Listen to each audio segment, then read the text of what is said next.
Mi padre monstruo y la familia me llaman un mocoso desagradecido porque no quiero ayudarlos, pero ahora no les gusta que actúe como un verdadero mocoso cuando les arruino la vida. Todo esto pasó hace un año, pero las repercusiones todavía siguen, y espero que continúen hasta el día en que el bastardo se muera. Esto será largo, así que abróchense el cinturón. Antecedentes. Al crecer, mi hermana y yo no sentíamos ningún cariño por nuestro padre. No voy a aburrirlos con detalles, pero alcohólico, abusivo y violento son algunas de las palabras que se me vienen a la cabeza. Cuando aceptaron a mi hermana en una secundaria mucho mejor, pero también más lejos que la del pueblo, se mudó de inmediato y rara vez visitaba. Nos llevamos 10 años, así que yo tenía 4 en ese momento. Crecí resentido con ella por dejarme para lidiar con las mierdas de él yo solo, pero ahora lo entiendo mejor y estamos bien. La fábrica local era tan grande que sostenía a todo mi pueblo. Prácticamente todo el mundo trabajaba ahí, así que todos se conocían. Mis padres también, pero después la compró el Ministerio de Defensa y decidieron despedir a cualquiera que no tuviera al menos la preparatoria. A mi madre la echaron, y eso fue 4 meses después de haberme tenido. Mi padre, en cambio, aguantó hasta jubilarse y le concedieron estatus militar. Básicamente, le dieron un rango honorífico para que su pensión casi se duplicara, pero también tenías que comportarte acorde, porque, en términos de cómo hablar, ahora eres personal militar. Mi infancia fue una pesadilla absoluta, así que, no es necesario decirlo, pero salí hecho un desastre. La gestión de la ira y la inestabilidad mental son de lo peor, y todavía estoy trabajando en eso. Cuando cumplí 18, me alisté. 2 beneficios enormes, no costaba dinero y podía no volver a casa nunca si no quería. Para mí era literalmente una autopista para salir del infierno. Avancemos 3 años, me dieron una baja honorable. Resultó que tenía problemas mentales de verdad, ¿quién lo hubiera imaginado? Me dieron un montón de dinero de golpe y más en los meses siguientes cuando pudieron procesar mi seguro militar. Volví al pueblo y me pareció increíblemente deprimente. Mi padre no había cambiado ni un poco. Sin querer pasar el resto de mi vida en ese agujero, agarré lo que pude y me mudé a la ciudad donde vivía mi hermana. Las últimas palabras de mi querido papá fueron: nunca lo vas a lograr, porque al parecer que te den la baja por una enfermedad mental significa que eres un cobarde. Además, creo que no le gustó que yo fuera más duro que el niño que antes obedecía cada una de sus palabras, y que en las pocas semanas que me quedé con él me defendí más que en los primeros 18 años de mi vida. Me mudé a un entorno nuevo, conseguí un trabajo manual, estaba bastante fuerte gracias al ejército y decidí seguir una carrera en informática, todo mientras cuidaba mi salud mental. Cuando empezó todo, en algún momento de esa época, le diagnosticaron cáncer. Me dijeron que no era peligroso, pero que requería operaciones. Mi hermana en realidad se había reconciliado con él, en parte por mi madre, unos años antes, y de vez en cuando llevaba a mi sobrina a casa a visitarlos. A ella le iba bastante bien, así que decidió pagar todo: operaciones, tratamiento, hospitales y recuperaciones, todo salió de su bolsillo. Pagó eso mientras se mudaba a una casa nueva y compraba su primer coche. Esas cosas son bastante caras en mi país. Mi padre tenía una cuenta bancaria enorme por su pensión, pero no tuvo que pagar ni un centavo. Después de un año más o menos, estaba en recuperación, y dentro de todo, las cosas iban bien. Durante ese tiempo, yo estaba batallando entre trabajar y estudiar, viviendo de quincena en quincena, y tenía que depender de un programa social para tratar mi enfermedad. Lo visité después de cada operación, aunque no era nada lacrimógeno. Si él no me molestaba, yo estaba bien. Tras casi un año quedándome en casa de mi hermana, él y mi madre se volvieron al pueblo después de que el médico le diera el visto bueno. En ese momento yo estaba buscando trabajo porque el que tenía era horrible y empeoraba mi salud mental. Tuve suerte de encontrar otro donde podía usar muchas de mis habilidades y me quedaba tiempo para terminar los estudios. Un día mi madre me llamó llorando y me pidió que fuera a casa ese fin de semana. Me dijo que mi padre estaba viendo a alguien más. Admito que no pondría las manos en el fuego por ese hombre, pero pensé que ella estaba paranoica, todavía lo es, hasta el día de hoy, con todo, y me fastidió la idea de hacer un viaje de 4 horas solo por algo que me parecía totalmente irrelevante. Así que la calmé y lo barrí bajo la alfombra. Avancemos unos meses, recibí otra llamada, esta vez de mi hermana. Había ido esa semana con mi sobrina para informarles que estaba embarazada de 3 meses. Lo que se suponía que era una reunión feliz se convirtió en un espectáculo de mierda absoluto. Resulta que, cuando mi padre dejó el teléfono desatendido un par de minutos, su amante le mandó una foto muy sexy y mi madre vio la notificación aparecer. No hace falta decir que se desató el infierno. Mi hermana dijo que era la primera vez en muchos años que veía a mi madre gritarle a mi padre con toda el alma, y cuando le intentó pegarle, mi hermana se metió en medio, lo que hizo que su marido también se metiera, porque, ya saben, ella estaba embarazada de 3 meses. Todo terminó en un viaje de regreso a nuestra ciudad, lleno de lágrimas, después de horas de insultarse. Lo único bueno fue que mi madre, de alguna manera, logró llevarse el teléfono de él. Convencimos a mi madre de divorciarse, Pero ella es la ama de casa sumisa que cree que un divorcio es peor que hervir cachorros vivos, y creo que en ese entonces todavía tenía la esperanza de que él reaccionara. Llevaban casi 35 años juntos, así que supuse que algo había pasado. Ella no quiso, así que lo dejamos y decidimos cortar con él para siempre. Y he aquí que, medio año después del incidente, la familia de parte de mi padre empezó a contactarme. Yo tengo una política estricta de no llamadas.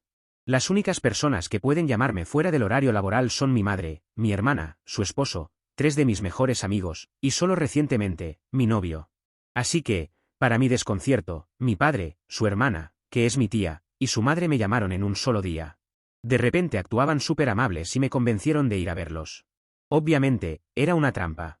Después del incidente, toda la familia de mi padre culpó a mi madre y dijo que debía haberlo mantenido en secreto y no armar un escándalo por el bien de la familia. También me desheredaron moralmente a mí y a mi hermana porque éramos mocosos desagradecidos por no aceptar su argumento definitivo, al final es tu padre. Por curiosidad morbosa volví solo para ver de qué se trataba. Resultó que querían vender su casa que estaba en el terreno de mi abuela. Cuando él iba a pasar por su primera operación, no sabíamos cómo iba a salir, así que puso la casa a mi nombre porque, en mi país, heredar la propiedad de un muerto es una pesadilla viviente. Por conveniencia, convencimos a mi abuela de poner el terreno a mi nombre también, ya que era muy mayor, tenía 80 en ese momento. Eso fue cuando todavía nos llevábamos bien, sé con certeza que preferirían sacarse los ojos con una cuchara antes de hacer algo así, si hubiera pasado un año después. Olí algo raro en el aire. No podía identificar qué era, pero sabía que estaba ahí. Así que les dije, amablemente, que lo pensaría y me fui enseguida, fingiendo una emergencia. Mientras conducía de vuelta, se me formó un plan, y fue la primera vez que me sentí tan satisfecho con algo, que hasta se me escapó una sonrisa. Fui directo a casa de mi hermana, mi madre estaba quedándose con ella, y les expuse el plan. Después de un año viviendo en la ciudad, mi madre estaba mucho más abierta de mente y solo hizo falta convencerla un poco para que aceptara el plan. Mi hermana contactó a un abogado y preguntó cuáles eran nuestras opciones. Como tanto la casa como el terreno estaban a mi nombre, ellos no tenían ningún derecho sobre eso, y cualquier papel que no tuviera mi firma sería inútil ante la ley. Podían intentar afirmar que estaba alquilada, pero entonces tendrían que mudarse lejos con la esperanza de que yo nunca pudiera localizarlos y notificarlos, y yo sabía que sería demasiada complicación para 2 viejos. Podían decir que era el logro de su vida, pero como él y mi madre nunca se divorciaron, técnicamente la mitad también es de ella. Ahí fue cuando se me ocurrió una idea. Le pregunté al abogado qué pasaba si mi madre pedía el divorcio. Dijo que era muy poco probable que el tribunal le diera a mi madre todo, a menos que pudiéramos probar que él fue infiel antes de la separación. Para su sorpresa, yo podía. ¿Recuerdan el teléfono que mi madre se llevó ese día? Se rompió durante la pelea, pero en general seguía en una pieza. Ella me pidió que lo tirara unos días después, pero mi yo perezoso se lo llevó a mi casa y lo tiró en el altillo. Basta decir que nos dio pruebas más que suficientes de su indecencia. La ejecución. Después de evaluar opciones, llamé para informarle a mi padre que iría al pueblo el mes siguiente para hacer un anuncio. Estaba ansioso por oírlo. Cuando llegué, fueron súper amables y dulces y bla bla, pero en cuanto presenté a mi abogado, fue como si apretaran un interruptor, de golpe se volvieron viles y violentos. Le presenté 2 opciones, renunciar a cualquier reclamo sobre la casa, o que le llegara una demanda. En mi país, las violaciones matrimoniales son mínimo 6 meses de libertad condicional y hasta 2 años de prisión. Tras muchos gritos, insultos y berrinches a patadas, nos echó, así que naturalmente asumí que eligió la segunda. En la primera audiencia, estábamos mi madre, yo y mi abogado. Resultó ser otro concurso de gritos en el que él inventó toda clase de mentiras sobre mi madre. En un momento, mi abogado se inclinó y me dijo que, si el funcionario que llevaba la audiencia no frenaba sus lloriqueos, era probable que fueran amigos, y me pidió que lo dejara manejarlo. El funcionario nos dijo que el caso no era prioridad, que tardaría meses, que no nos gustaría el papeleo, que era mejor arreglarlo fuera del tribunal. Mi abogado se negó educadamente y le dijo a mi padre que esperara otra audiencia pronto, en circunstancias mucho menos amistosas. Él intentó una táctica más, llamar a todos los parientes y contarles que mi madre era una perra y que yo era un mocoso desagradecido, esperando presionarnos. Pocos se pusieron de su lado, y aunque lo hubieran hecho todos, yo nunca lo habría dejado ir así de fácil. En la segunda audiencia, por fin se quebró y aceptó mis términos, renunciar a cualquier reclamo sobre la casa y divorciarse de mi madre. Básicamente, la única persona que ahora tiene algún derecho sobre la casa es mi madre.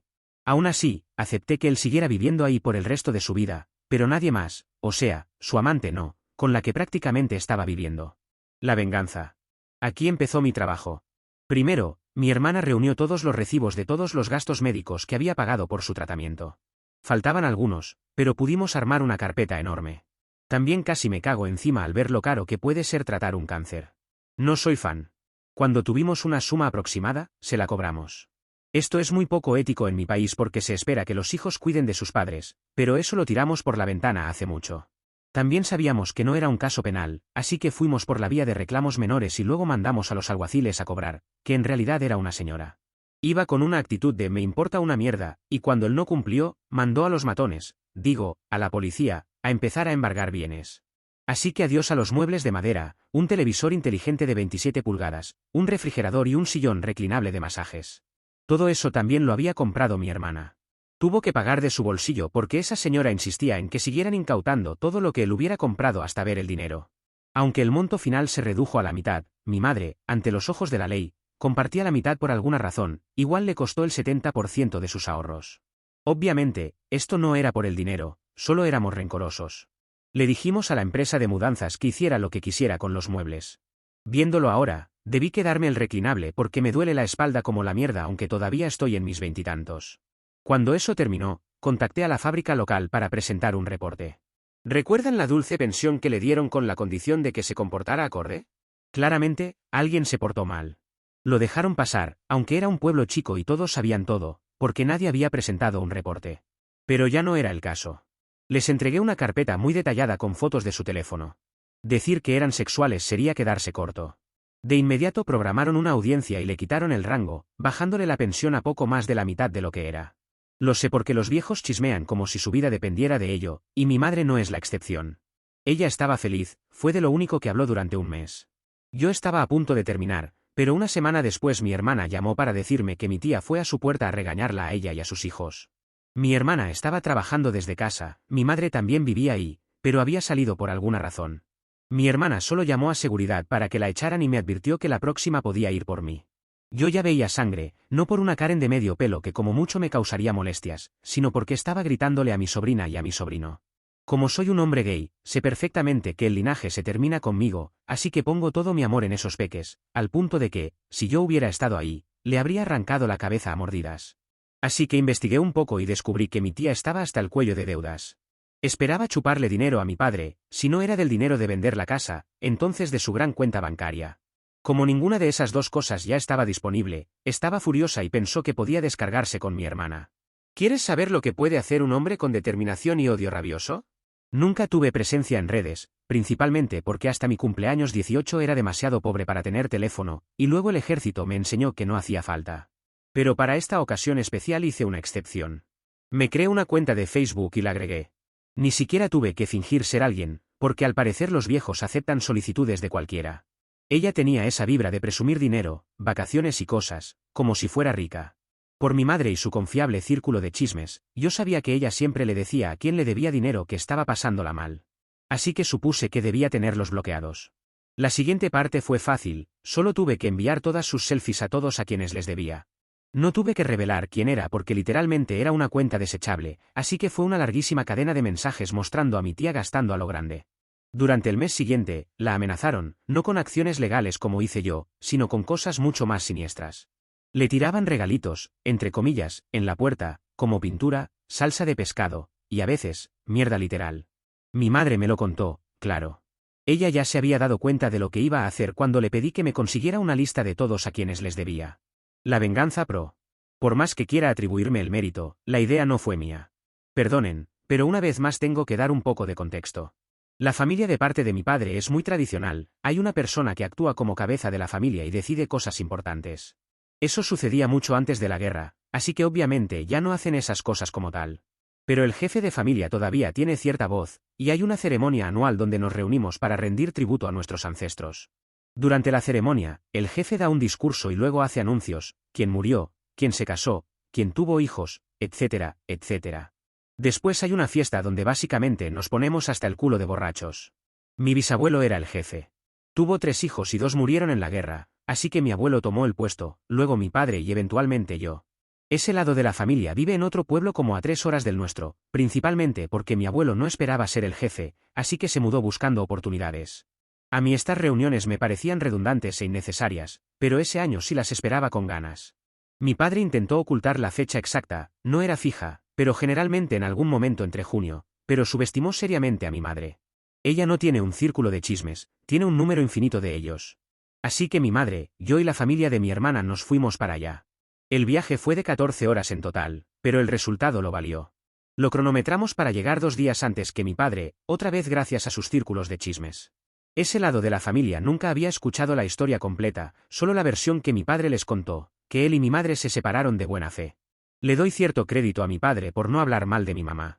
Tras considerar pros y contras, decidimos soltar a mi madre, y ella es excepcional relatando detalles de sus tragedias personales. Les juro que, si yo hubiera publicado su historia palabra por palabra, para la semana siguiente habría un movimiento global de justicia para la mamá de OP. Bastó un día para que todos supieran que hijo de puta había sido mi padre. La cara que puso cuando llegó con mi tía y mi abuela y vio a mi familia ya instalada no tiene precio, para lo demás existe, bueno. Todos lo miraron feo el resto del día, nadie le iniciaba conversación, así que se quedó sentado como un perro triste. Sé lo que dicen de patear un caballo muerto, pero esta idea era demasiado brillante como para no seguirla. Mi tío, llamémosle Oliver, salió con esto. En la jerarquía, él está al mismo nivel que mi padre, y si mi rama no tiene sucesor varón, que es 100% lo que va a pasar, la rama de él será la cabeza de la familia. Oliver me dijo que yo debería tomar el puesto de cabeza de mi rama. Fue súper repentino, yo no tenía un discurso preparado, se suponía que mi padre iba a hacerlo, pero Oliver me dijo que podía decir lo que quisiera porque nadie le prestaba atención a eso de todos modos. Los demás ancianos estuvieron de acuerdo. El discurso ni siquiera fue lo mejor. En la fiesta, asignan mesas según el árbol familiar. Los jefes de cada rama se sientan juntos, sus hijos juntos, los ancianos juntos, y así. Como me elevaron a cabeza de mi rama, me senté en la mesa de los pesos pesados, entre comillas. Mi padre ni siquiera pudo sentarse en mi supuesta mesa porque, milagrosamente, estaba llena, aunque yo juraría que no éramos 20 y cada mesa sienta hasta 10. Tuvo que sentarse en una mesa normal, con mi tía y un montón de viudas malintencionadas que no se guardaron sus comentarios sarcásticos, según me contaron. No creo que vuelva a una de esas reuniones en mucho tiempo. Las consecuencias. Mi padre ahora es solo un viejo miserable. Su amante lo dejó porque, sorpresa, ella iba por su dinero. Está viviendo en nuestra vieja casa con casi nada. Su pensión, aunque reducida, todavía le alcanzaba para vivir. Lo último que supe es que el cáncer regresó, y obviamente esta vez mi hermana no lo va a pagar. Intentó contactar a mi madre para arreglar las cosas. Tuvimos que bloquear su número y su perfil en la cuenta de mi madre porque ella incluso lo consideró. Tiene su lado blando. Mi tía tuvo que vender su casa para pagar todas sus deudas, o si no seguirían acosándola. Ahora vive en una casa pequeña que compró con lo que le quedó. Me dio pena su marido porque en realidad es tranquilo y bastante buena persona, pero no es muy decidido y por eso nunca la confronta. Ojalá esté mejor. No tengo ninguna empatía por su único hijo, eso sí. Digamos que la manzana ni siquiera cae del árbol. ¿Cómo sé todo esto? Por el círculo de chismes de mi madre. Dejé a mi abuela fuera de todo esto porque es muy mayor. No está demente ni nada, está perfectamente lúcida, pero amaba demasiado a su hijo como para admitir que estaba equivocado. Además, fue muy buena conmigo mientras crecía, muchos de mis buenos recuerdos son con ella. Me da tristeza porque no ve a mi madre igual. Yo también dejé de hablarle y solo la visito una vez durante el año nuevo lunar. Vive en la casita pequeña que ella y mi abuelo construyeron, en el terreno que ahora está a mi nombre. Cuando ella y mi padre se mueran, cumpliré su deseo de construirles un altar a ella y a mi abuelo. Si mi padre estará incluido o no, todavía está en debate. Para aclarar, nada de esto habría pasado si él hubiera actuado de buena fe. Podría habernos llamado a todos, anunciar que iba a dejar a mi madre y a mí me habría dado igual.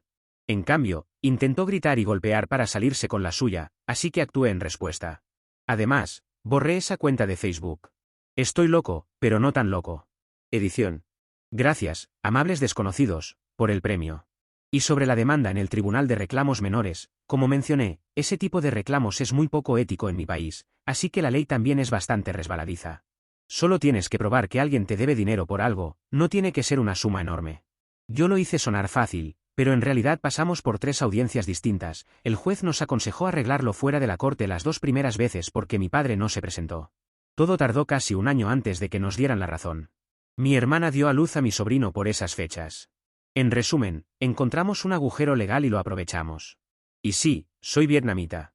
La infidelidad definitivamente es un delito aquí. De hecho, es la primera vez que oigo que no es delito en algún lugar, así que gracias, Reddit, por ese nuevo conocimiento. Solo para aclarar, aquí el divorcio no es ilegal. Lo único ilegal es la infidelidad. La cárcel por eso casi nunca pasa, pero la libertad condicional sí es una posibilidad, y si se demuestra, pueden despedirlos de su trabajo actual. Y sí, Claramente esto no fue un impulso del momento. Lo había pensado, que deberíamos hacer si las cosas se ponían feas. Pero nada concreto, por la desaprobación de mi madre. No nos levantamos un día y decidimos arrasar con todo. Actualización 1. Esto será largo. Hace unos años publiqué sobre cómo mi padre engañó a mi madre y cómo yo me vengué de él financieramente y socialmente. Esto sirve como una especie de actualización, ya que desde entonces han pasado cosas. Para quienes vuelvan y lean esa publicación, tengo buenas noticias. Aproximadamente 5 meses después de que publiqué mi historia, mi primo me escribió. Lo habían despedido de su trabajo, pero había conocido a una chica maravillosa que le cambió la perspectiva. Al crecer, él fue hijo único, y sus padres eran lo bastante ricos como para que no tuviera que preocuparse por la escuela. Mientras mi hermana y yo destacábamos académicamente, él no hizo ningún esfuerzo ni siquiera por terminar la secundaria, porque ser de familia, entre comillas, significaba que siempre tendría un puesto en la planta local, la que es lo bastante grande como para sostener a todo el pueblo. Eso fue hasta que se enteró de cómo su familia estaba batallando económicamente, su madre se había gastado todos los ahorros para mantener un estilo de vida innecesariamente lujoso, y la planta local, después de 3 décadas, decidió dejar de contratar gente sin título o sin certificado de oficio. Tuviera contactos o no, mi primo estaba trabajando como operador de autobús en ese momento, pero lo dejaron ir y no podía encontrar trabajo, y ahí fue cuando esta chica le cambió la vida.